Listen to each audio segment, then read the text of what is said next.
بسم اللہ الرحمن الرحیم۔ ڈسکور اوریجنل کے معزز ناظرین، السلام علیکم۔ اب کس نمبر 618 ملاحظہ فرمائیں۔ انہیں میں باہر جا کے ٹھکانے لگاتا ہوں، غالب نے کہا، اور میرے منع کرنے کے باوجود برآمدے میں دوڑتا چلا گیا۔ خود اس پر جنون کی کیفیت طاری تھی اور میرے لیے ضروری ہو گیا تھا کہ اسے تحفظ فراہم کروں۔ میں اس کے پیچھے بھاگا۔ گیٹ تک پہنچنے سے پہلے ہی میں نے غالب کو پکڑ لیا اور اسی کمرے میں گھسیٹ لیا جس میں ہم اندر آنے کے بعد کچھ دیر قید رہے تھے۔ ہوش میں آؤ مرزا، ایسے سامنے جا کے کیوں خودکشی کرنا چاہتے ہو؟ ہماری ساری جدوجہد زندگی کے لیے ہے، موت کے لیے نہیں ہے۔ غالب نے گہری سانس لی۔ I am sorry. میرے جذبات قابو میں نہیں رہے تھے اس حرام زادے کی بات سن کر۔ آخر میں نے بھی تو وہ سب سنا تھا۔ اس لیے تم مشن کمانڈو ہو، چیف کیٹو۔ وہ مسکرایا۔ یہ بات ہم مذاق میں ضرور کہتے ہیں، مگر یہ حقیقت ہے کہ تمہاری قائدانہ خوبیوں میں سب سے اہم یہی ہے، ہنگامی صورتحال میں جذبات پر کنٹرول رکھنا اور دوسروں کو بچانا۔ اسی وقت باہر کے محافظ دوڑتے ہوئے ہمارے سامنے سے گزرے۔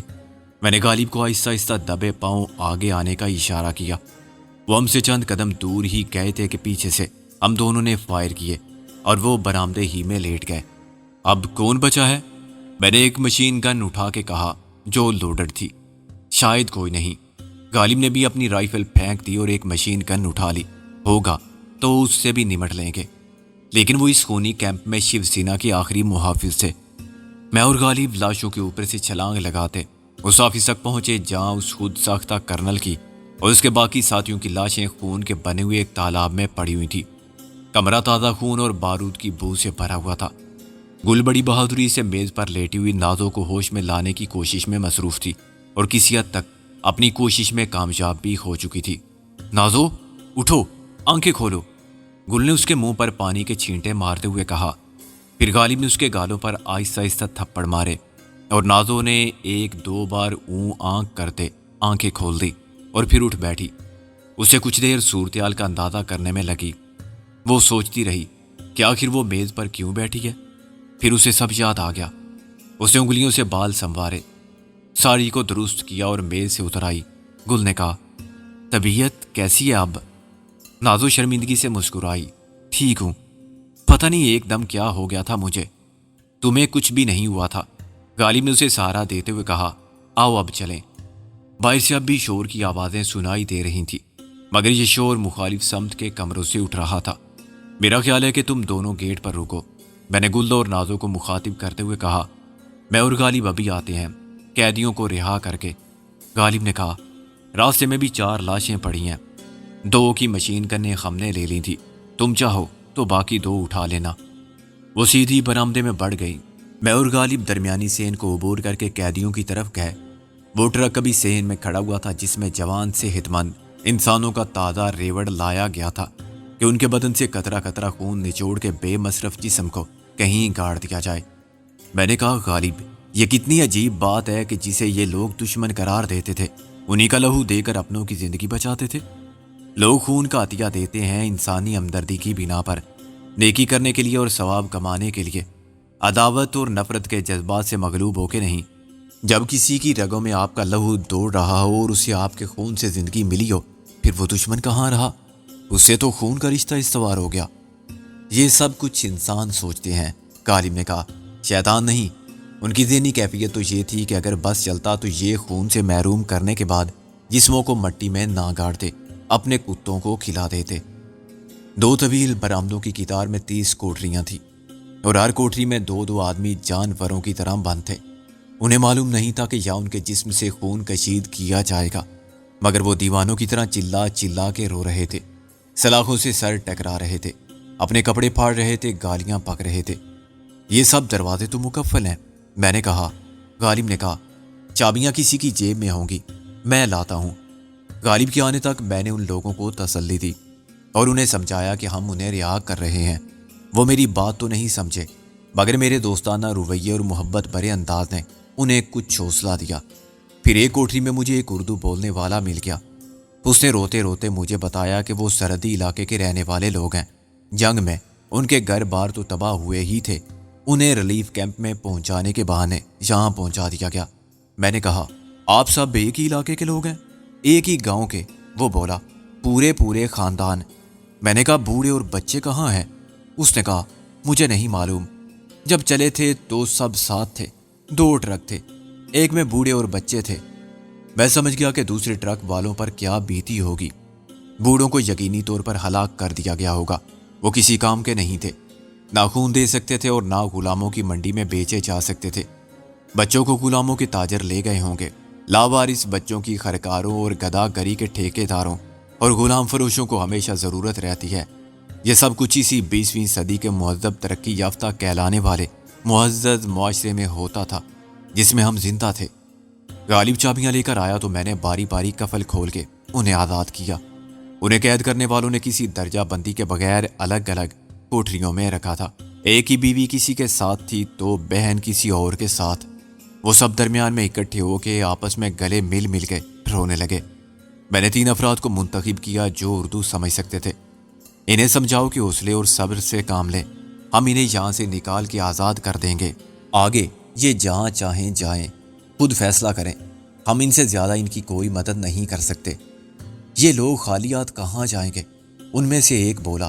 میں نے کہا اچھا ہم تھوڑی بہت مالی مدد بھی کریں گے، بس تم انہیں خاموش کرا دو اور ان کو ٹرک میں سوار کر لو۔ میں ٹرک کی چابیاں بھی لے آیا ہوں، غالب نے کہا۔ ہم ان سب کو اسی ٹرک میں بھریں گے، میں نے کہا، اور خود بھی اسی میں جائیں گے۔ میرے سوال کا جواب اس شخص نے دیا جو لوگوں کو یہ سمجھانے گیا تھا کہ ہم انہیں باہر لے جا کے چھوڑ دیں گے۔ جناب، کچھ لوگ میری نہیں مان رہے ہیں، کسی کی سننے پر تیار نہیں۔ وہ واپس آ کے بولا، کیا مطلب؟ کیا وہ آزادی نہیں چاہتے؟ نہیں، وہ ٹرک میں سوار ہونے پر راضی نہیں، وہ ڈرتے ہیں کہ انہیں دھوکے سے کسی دوسری جگہ لے جایا جا رہا ہے۔ اچھا، میں نے سوچ کے کہا، پھر یہ لوگ کیا چاہتے ہیں؟ صرف آزادی؟ ٹھیک ہے، جانے دو انہیں جو جانا چاہیں۔ اس شخص نے واپس جا کے اعلان کیا تو لوگ ایک دم خاموش ہو گئے۔ اب ان کی نظریں بند گیٹ پر تھیں جہاں گل اور نازو مسلح کھڑی تھی۔ ان کے ہاتھوں میں مشین گن دیکھ کر کوئی آگے بڑھنے کی ہمت نہیں کر رہا تھا۔ مجھے ان مردم گزیدہ لوگوں پر ترس بھی آیا اور ان کی ذہنی کیفیت پر دکھ بھی ہوا۔ اب شاید یہ سمجھ رہے ہیں کہ انہیں گیٹ سے گزرتے ہوئے گولیوں کا نشانہ بنایا جائے گا۔ چلو ہم ان کا خوف دور کر دیں۔ غالب کے ساتھ میں پہلے کمرے میں گیا جہاں ابھی تک ہمارا سامان ویسا ہی رکھا ہوا تھا۔ کسی نے ان پوٹلیوں کو کھول کر دیکھنے کی ضرورت محسوس نہیں کی تھی، یہ سمجھتے ہوئے کہ ان میں میلے کپڑے، جوتوں یا باسی کھانے کے سوا کیا ہوگا۔ اگر ہمارے ہاتھوں میں جدید وضع کے سوٹ کیس اور قیمتی بریف کیس ہوتے تو وہ سب دولت محفوظ نہ رہتی جو ان گٹھریوں میں بند پڑی ہوئی تھی۔ میں نے ایک گٹھری کھولی جس میں ڈاکو اگروال کا مال تھا۔ میں نے غلطی سے اس کا نوٹوں سے بھرا ہوا سوٹ کیس بھی ہیلی کاپٹر سے گرا دیا تھا۔ یہ غلطی بھی شاید غیب کا اشارہ تھی کیونکہ چند منٹ کے بعد وہ ہیلی کاپٹر گرا دیا گیا تھا۔ سوٹ کیس اگروال کے پاس رہ جاتا تو یہ دولت اس کے کام بھی نہ آتی۔ جب گیٹ کھولا گیا اور لوگوں نے ایک ایک دو دو کر کے گزرنا شروع کیا تو میں نے شمار کیے بغیر ان کے ہاتھوں میں نوٹوں کے بنڈل تھما دیے۔ یہ ملے جلے نوٹ تھے، چنانچہ نہ مجھے اندازہ تھا کہ میں نے کس کو کتنی رقم دی ہے اور نہ لینے والوں کو علم تھا۔ وہ میرے لیے طمانینت قلب اور احساس مسرت کا انوکھا تجربہ تھا۔ آزادی پا کے بھی لوگ شکوک اور اندیشوں کا شکار تھے اور اسے بھی تقدیر کا دھوکہ سمجھ رہے تھے۔ اچانک اپنے ہاتھوں میں نوٹ دیکھتے تھے تو ان کا چہرہ ناقابل یقین خوشی، احسان مندی کے جذبات اور امید سے دمکنے لگتا تھا۔ وہ ہاتھ اٹھا کے ہمارے حق میں دعائیں کرتے تھے، ہمارے پاؤں چھونے کی کوشش کرتے تھے اور پھر چیخیں مارتے ہوئے گیٹ سے باہر بھاگ جاتے تھے۔ انہیں اندازہ نہ تھا کہ ہم کو خدا یہاں نہ بھیجتا تو ان کے ساتھ کیا ہوتا، مگر وہ اتنا ضرور سمجھتے تھے کہ ہم نے ان کو نئی زندگی بخشی ہے۔ بہت سے لوگ پیسے وصول کرنے کے بعد واپس ٹرک کی طرف چلے گئے۔ ہم نے ان کا اعتماد حاصل کر لیا تھا اور وہ ہمارے ساتھ ہی جانے پر تیار ہو گئے تھے۔ اس کے باوجود نصف سے زائد یوں فرار ہوئے جیسے اچانک زنجیریں کٹ جائیں، دیواریں گر جائیں اور زندان کے دروازے کھل جائیں تو سزائے موت کے منتظر قیدی دیوانہ وار نکل جائیں، کوئی سمتے کے بغیر اور راستے کی پرواہ کیے بغیر جلد از جلد اس جگہ سے دور جانے کے لیے دوڑتے جائیں جہاں وہ دستے اجل کے اسیر تھے۔ غالب نے کہا، اب ہمیں بھی وقت ضائع نہیں کرنا چاہیے، ایسا نہ ہو کوئی آ جائے۔ میں نے کہا نہیں، اب یہاں وہی آئے گا جس کی قضا لائے گی، اور کوئی 2 ہفتے تک نہیں آیا تو اب کیوں آئے گا؟ میں ذرا وہ جگہ دیکھنا چاہتا ہوں۔ کون سی جگہ؟ غالب نے کہا۔ جہاں یہ زندہ انسانوں کے جسموں سے خون کشید کرتے تھے، میں نے کہا۔ غالب نے مجھے روک لیا۔ مت جاؤ ادھر، ورنہ تمہاری آنکھیں وہ منظر نہ دیکھ لیں جو تمہارے خیالوں کا آسیب بن جائے۔ مجھے کوئی شوق نہیں ہے مرزا، لیکن ایسا نہ ہو کہ وہاں کچھ لوگ بند رہ جائیں، وہ جن کی باری آ گئی تھی یا آنے والی تھی۔ بعد میں انہیں کون بچانے آئے گا؟ میں نے کہا۔ غالب نے کچھ دیر سوچا اور پھر میرے ساتھ چل دیا۔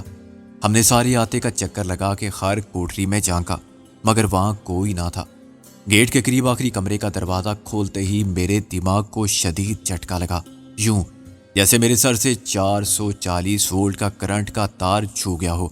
اندر سے اٹھنے والی بو ویسی ہی تھی جیسے کسی کمیلے کی متعفن فضا میں محسوس ہوتی ہے۔ یہ خون کی بو تھی جو فرش پر جمع ہوا تھا، سیاہ دبوں کی صورت میں اور دیوار پر سرخ پینٹ کی طرح۔ میں نے دل کھڑا کر کے کمرے میں قدم رکھا اور بائیں طرف والے دروازے کی طرف بڑھا جو بند تھا۔ یہ پاگلوں کے علاج کا کمرہ تھا جہاں شاید انہیں الیکٹرک شاک بھی دیے جاتے ہوں گے، مگر اب یہ ایک مذبح خانہ تھا۔ دوسرے کمرے میں 8-9 فٹ کی بلندی پر لوہے کا ایک پائپ چوڑائی کے رخ لگا ہوا تھا اور اس کے دونوں کنارے مخالف دیواروں میں پیوست تھے۔ اس پائپ کے ساتھ لوہے کے 2 ہک لٹکے ہوئے تھے اور نائلون کی خون آلود رسیاں پڑی ہوئی تھی۔ فرش پر 2 ڈرم رکھے ہوئے تھے۔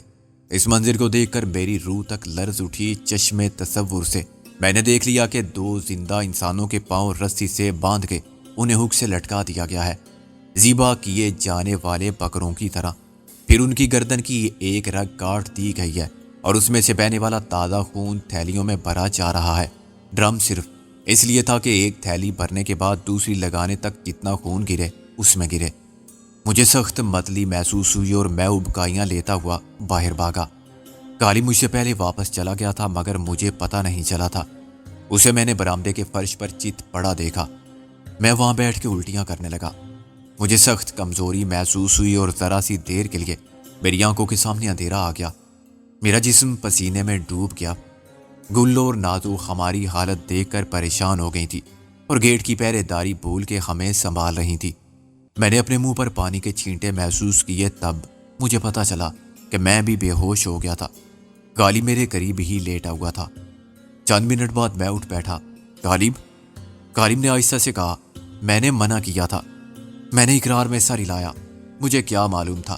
خیر اٹھو، ہم اس منحوس جگہ سے نکل جائیں۔ میں یہ منظر کبھی نہیں بھلا سکوں گا، غالب نے اٹھتے ہوئے کہا۔ نازک ہاتھ سے پانی کا گلاس لے کر اس نے ایک گھونٹ لیا اور گلاس مجھے تھما دیا۔ پانی پی کر میں نے اپنی حالت بہت بہتر محسوس کی۔ یہ کیا ہو گیا تھا تم دونوں کو ایک ساتھ؟ نازو نے تشویش سے پوچھا۔ یہ نہ پوچھو تو اچھا ہے، میں نے کہا۔ خدا کا شکر ادا کرو کہ جو ہم نے دیکھ لیا وہ تم نے نہیں دیکھا، ورنہ تم تو پاگل ہو جاتی، غالب نے کہا۔ ہم سے کچھ فاصلے پر وہ سب قیدی خاموش کھڑے تھے جن کو ہم نے قید سے رہائی دلا کے اپنا بنا لیا تھا۔ وہ ہمارے دکھ پر اتنے دکھی تھے کہ اپنا دکھ بھول گئے تھے۔ چلو سب ٹرک میں نے کہا۔ راستے میں جس کو جہاں اترنا ہو بتا دے۔ ایک آدمی جو راستے سے واقف ہو وہ آگے ہمارے ساتھ بیٹھ جائے۔ 10 منٹ بعد ٹرک اس پاگل خانے سے نکلا تو میں ڈرائیونگ کر رہا تھا۔ میرے ساتھ ایک میاں بیوی بیٹھے تھے۔ بیوی نرس تھی اور اس کا شوہر ٹیچر تھا۔ وہ کلکتہ کے راستوں سے واقف تھے اور میری رہنمائی کر رہے تھے۔ میرے ساتھ ایک میاں بیوی بیٹھے تھے۔ بیوی نرس تھی اور اس کا شوہر ٹیچر تھا۔ وہ کلکتہ کے راستوں سے واقف تھے اور میری رہنمائی کر رہے تھے۔ یہ کلکتہ کے مضافات تھے۔ پاگل خانہ ضرورت کے تحت شہر سے بہت فاصلے پر بنایا گیا تھا، مگر صنعتی شہر کا کینسر وہاں تک پھیل گیا تھا۔ آس پاس نئے کارخانوں کی بنیادیں کھودی جا رہی تھی، یہاں تعمیرات جاری تھی۔ بہت سے لوگ پاگل خانے کی گاڑی دیکھ کر ہنستے نظر آئے۔ انہیں کیسے اندازہ ہو سکتا تھا کہ دیوانے وہ خود ہیں جو حقیقت سے بے خبر ہیں اور اپنی بے خبری پر ہنس رہے ہیں۔ اس گاڑی میں ان سے زیادہ ذی عقل، با ہمت اور ہوشیار لوگ تھے۔ کلکتہ تک ایک طویل مسافت تھی۔ مضافات، کارخانے، نئی آبادیاں، کچی بستیاں، جھونپڑیاں اور محلات گزرتے جا رہے تھے۔ انسانوں کا ایک سمندر تھا جس کی وسعت کا اندازہ کرنا ممکن نہ تھا۔ تاہم ایک فرق جو میں نے بمبئی اور کلکتہ میں محسوس کیا افلاس زدہ انسانوں کے تناسب کا تھا۔ بمبئی میں کچھ خوشحالی نظر آتی تھی اور ایک کلیمر تھا، جہاں غربت کی انتہا نے آبادی کی اکثریت کے چہروں پر پریشانی، دکھ، سختی، خرابی کی چھاپ لگا رکھی تھی۔ یہ فریق یوں بھی زیادہ نظر آتا تھا کہ جنوبی ہند کے رہنے والے دوسری نسل سے تعلق رکھتے تھے۔ ان کے جسم گھٹے ہوئے مضبوط اور جفا کش لگتے تھے۔ بنگالی نسلاً لاغر کمزور تھے اور لباس بھی کم پہنتے تھے، چنانچہ ان کے استخوانی بدن اور کوتاہ قد فاقہ کشی کے تاثر کو ابھارتے تھے۔ میرے ساتھ بیٹھے ہوئے ٹیچر نے مجھے بہت سی خون رلا دینے والی کہانیاں سنائیں جو حقیقت پر مبنی تھی، مگر رنج کا خوگر ہو انسان تو مٹ جاتا ہے رنج۔ میں سب کچھ سن رہا تھا اور کسی رد عمل کا اظہار نہیں کر رہا تھا۔ میں نے جنگ کے نتائج کی ہولناکی اور تباہی کو منطقی انداز میں قبول کرنا شروع کر دیا تھا۔ میری یہ بے حسی بالکل فطری تھی۔ آپریشن ٹیبل پر مریض جائے تو ڈاکٹر ہاتھ دھو کے باہر نکل جاتا ہے اور سگریٹ جلا کے اپنے کسی ساتھی سے شام کی پارٹی یا فلم کے بارے میں بات کرنے لگتا ہے۔ گورکن قبر کھودنے، مردے کو دفنانے کے بعد اپنی کمائی پر خوش ہو کے سکون سے سو جاتا ہے۔ اجنبی سڑکوں پر ہجوم شاہراہوں پر ہر قسم کی ٹریفک کے درمیان کوئی اس گاڑی کو دیکھ کر ہنس بھی نہیں رہا تھا جس پر مینٹل ہاسپٹل کا نام لکھا ہوا تھا۔ کسی کو اتنی فرصت ہی نہ تھی کسی اور کی طرف نظر اٹھا کر دیکھے۔ میں گاڑی چلاتے چلاتے تھک گیا تھا۔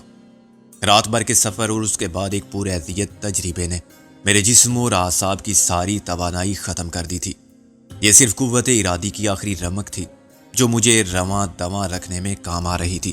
اس کے ختم ہونے سے پہلے میں رک جانا چاہتا تھا، ورنہ مجھے یقین تھا کہ ٹرک میرے قابو میں نہیں رہے گا اور میں کسی بس یا ٹرام سے ٹکرا جاؤں گا۔ ایک مصروف چوک سے گزرتے ہی میرا سر اسٹیئرنگ پر لگا اور ٹرک تھوڑا سا لہرایا۔ مجھے نرس کی چیخ نے بیدار کر دیا۔ میں نے عین وقت پر آنکھیں کھول کے بریک لگائے، مگر اس کے باوجود ٹرک فٹ پاتھ پر چڑھ گیا اور پھر اتر کے سڑک کے کنارے رک گیا۔ اب تم لوگ جاؤ، میں نے کہا۔ ان سب سے کہہ دو کہ یہ بھی جائیں جہاں ان کا دل چاہے۔ پیچھے سے غالب اتر کے آ گیا۔ یہ کیا ہوا تھا؟ میں نے کہا کچھ نہیں، سب کو یہاں اتار دو۔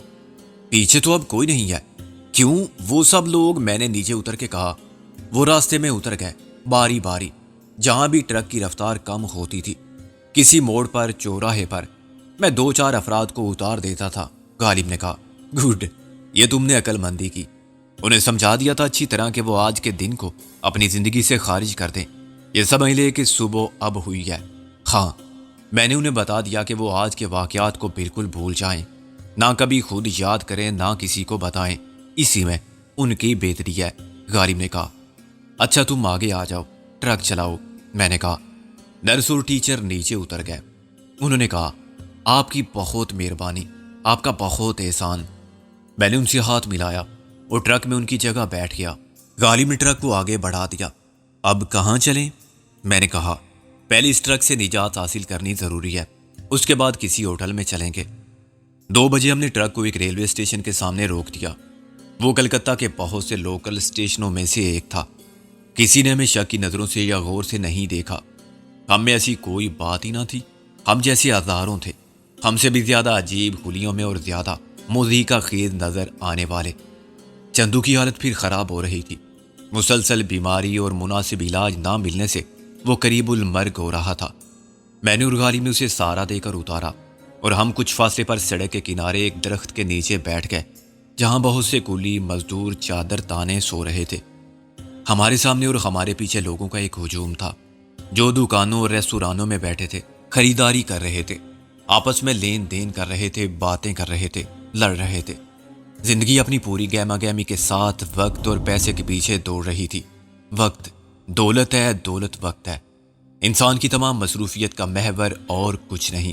ایک روٹی کا مسئلہ بھی اتنا ہی اہم ہو جاتا ہے جتنا ایک نایاب ہیرے کے اصول کا۔ غالب نے کہا چندو تم کلکتہ پہنچ گئے۔ ہاں ابھی تم جاتی، ہم کو ادھر چھوڑ دیتی۔ وہ غالب کی بات سمجھ کر بولا۔ نازو نے احتجاج کیا، ابھی تمہاری حالت ایسی نہیں ہے چندو، ٹھیک ہو جاؤ تو چلے جانا۔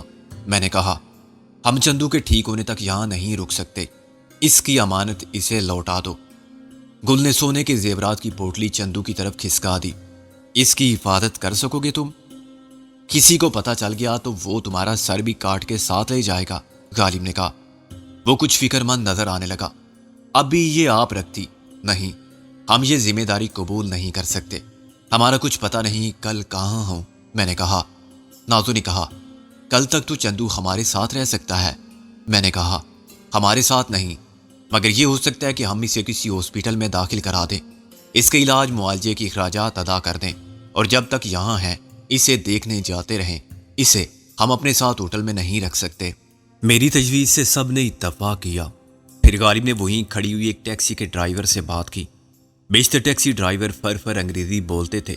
ایک جوشیلے نوجوان نے کہا، آپ لوگ اجنبی ہیں، بمبئی سے آئے ہیں؟ غالب نے فوراً تردید کی، ہم دہلی سے آئے ہیں گھومنے پھرنے۔ اچھا تو پھر میں آپ کو کلکتہ کی سیر کراؤں گا، میں خود اس ٹیکسی کا مالک ہوں۔ دوسرے ڈرائیوروں کے پاس اپنی ٹیکسی نہیں ہے، وہ 8 گھنٹے کی شفٹ لیتے ہیں، ان کے ساتھ آپ کو پرابلم ہوگی۔ میں 24 گھنٹے آپ کے ساتھ رہ سکتا ہوں، میرا کوئی گھر بار نہیں، بیوی بچے نہیں، میں گریجویٹ ہوں، پروفیشنل گائیڈ رہا ہوں، آپ مجھ پر بھروسہ کر سکتے ہیں، میں آپ کا ہر کام کر سکتا ہوں۔ اس نے ایک ہی سانس میں کہا۔ میں نے کہا، اگر تم پھر اتنی لمبی تقریر نہ کرنے کا وعدہ کرو تو ہم تمہارے ساتھ چلنے کو تیار ہیں۔ وہ مسکرایا۔ اب کیا رہ گیا ہے بتانے کو، میں وہ سب پہلے ہی بتا دیتا ہوں جو لوگ مجھ سے بعد میں پوچھتے ہیں، اگر آپ کہیں گے تو میں ہونٹ سی لوں گا۔ نازور گل اسے دلچسپی سے دیکھ رہی تھی۔ میں نے سامان ڈیکی میں رکھا اور چندو کو پیچھے بٹھا دیا۔ 5 آدمی، 10 روپے زیادہ ہوں گے۔ تم نے ابھی سے گڑبڑ شروع کر دی۔ میں نے کہا، یہ میری جیب میں نہیں جائیں گے، راستے میں پولیس لے گی۔ وہ بولا، میرے تو لگے بندے 100 روپے روز کے ہیں۔ اچھا پہلے ہمیں کسی درمیانے درجے کے اچھے ہاسپٹل میں لے چلو۔ میں نے کہا، ہمارے یہ دوست بیمار ہے اور زخمی بھی ہے۔ اس نے کہا، گولی کا زخم ہے یا خنجر کا؟ میں نے کہا، اس سے کیا فرق پڑتا ہے؟ پڑتا ہے۔ خیر میں آپ کو وہاں لے جاؤں گا جہاں آپ سے کوئی کچھ نہیں پوچھے گا، بھروسے کے لوگ ہیں، اور ایک لیڈی ڈاکٹر ہے جو ایسے کیس کے 200 روپے زیادہ لیتی ہے، 100 پولیس کے، 100 اس کے اپنے۔ تم جانتے ہو اسے؟ وہ میری چھوٹی بہن ہے، اسے میں نے ہی ڈاکٹر بنایا تھا۔ اس نے سپاٹ لہجے میں کہا، بہت بدماش ہو تم، بہن کو ڈاکٹر بنانے میں کیا بدماشی ہے؟ میں نے کہا، تم خود اس کے لیے کیس لے جاتے ہو تو پھر کون لے جائے گا؟ اور لے جانے والے تو بہن کے لیے گاہک بھی لے جاتے ہیں۔ شاید دہلی میں ایسا نہ ہو مگر کلکتہ میں ہوتا ہے۔ تم کو تجربہ ہو جائے گا، جہاں صرف پیسہ چلتا ہے، کوئی اصول کوئی قانون نہیں۔ تم کمال کے آدمی ہو، ٹیکسی کیوں چلاتے ہو آخر؟ اپنی بہن کے ساتھ مل کے ہاسپٹل کیوں نہیں چلاتے؟ چھوٹی بہن کی کمائی کیوں کھاؤں میں؟ اسے میں نے اس لیے تو ڈاکٹر نہیں بنایا تھا کہ وہ کمانے لگے تو میں وہ سب وصول کروں جو اس پر انویسٹ کیا تھا۔ میں خود کما سکتا ہوں، اس کے برابر نہ صحیح اس سے آدھا ضرور کما لیتا ہوں۔ اور ٹیکسی چلانا کیا جوئے کے اڈے، شراب خانے یا چکلے چلانے سے بہتر نہیں ہے؟ مجھے اس کی دو ٹوک بے باک باتیں پسند آئیں۔ وہ حد سے زیادہ صاف گور خوددار آدمی تھا۔ ایسے لوگ ایماندار، دل کے کھرے اور بااصول ہوتے ہیں۔ غالب نے کہا، تمہارے یہ جذبات واقعی قابل تعریف ہیں، مگر دوست اس دنیا میں تم کیسے گزارا کرتے ہو جہاں لوٹ کھسوٹ، بے ایمانی، منافقت اور دھوکے بازی ہے؟ میری دنیا سب سے الگ ہے اور میں اس دنیا میں بہت خوش اور مطمئن ہوں۔ اس نے غالب کی بات کاٹ دی۔ ہم کسی ہوٹل میں قیام کریں گے۔ میں نے کہا، ہوٹل بھی اس درجے کا اور شریفانہ ہو، اگر ہاسپٹل کے قریب ہو تو سب سے زیادہ بہتر ہے۔ قریب اور دور سے کیا فرق پڑتا ہے؟ بڑے شہر کے فاصلے بھی بڑے ہوتے ہیں، دلوں کے فاصلے اور گھروں کے فاصلے، آبادیوں کے فاصلے، انسانوں کے فاصلے۔ تم تو فلاسفر ہو یار، غالب نے کہا۔ اس نے ٹیکسی کو ایک دم موڑ دیا۔ یہ ہاسپٹل ہے، 10 روپے روز والا کمرہ لے لو، 1000 ایڈوانس جمع کرا دو، اور پیسہ کم ہے تو 2 روپے روز کا بیڈ لے لو جنرل وارڈ میں۔ رکمنی نام ہے میری بہن کا، اسے بولنا کمار نے بھیجا ہے۔ تم ساتھ نہیں چلو گے؟ نہیں، میری اس سے لڑائی ہے، بات چیت بند ہے۔ کس بات پر؟ نازو نے حیرانی سے کہا، ہوتی رہتی ہے، میرے پیچھے پڑی رہتی ہے کہ میرے ساتھ رہو اور شادی کرو۔ میں دونوں کام نہیں کر سکتا۔ آخر کیوں؟ میری مرضی دیوی جی، آپ یہ مت پوچھیں۔ چندو کا داخلہ کسی دشواری کے بغیر ہو گیا۔ رکمنی بڑی نازک اور پیاری سی لڑکی تھی۔ بھائی کا نام سنتے ہی وہ چونکی۔ کمار کہاں ملا تھا تمہیں؟ وہ خود لایا ہوگا تم کو۔ میں نے کہا نہیں، وہ ہمیں چھوڑ کے واپس چلا گیا۔ غالب نے کہا، ہمارا دوست ٹھیک ہو جائے گا نا؟ ٹھیک کیوں نہیں ہوگا؟ لاؤ 1200 روپے نکالو۔ اس نے کہا، اپنا نام پتہ بولو۔ میں نے کہا، ہم کسی ہوٹل میں ٹھہریں گے۔ اس نے پین دانتوں میں دبا کے کہا، اچھا جاؤ، میں لکھ لوں گی جو بھی لکھنا ہوگا۔ یہ خنجر کا زخم ہے؟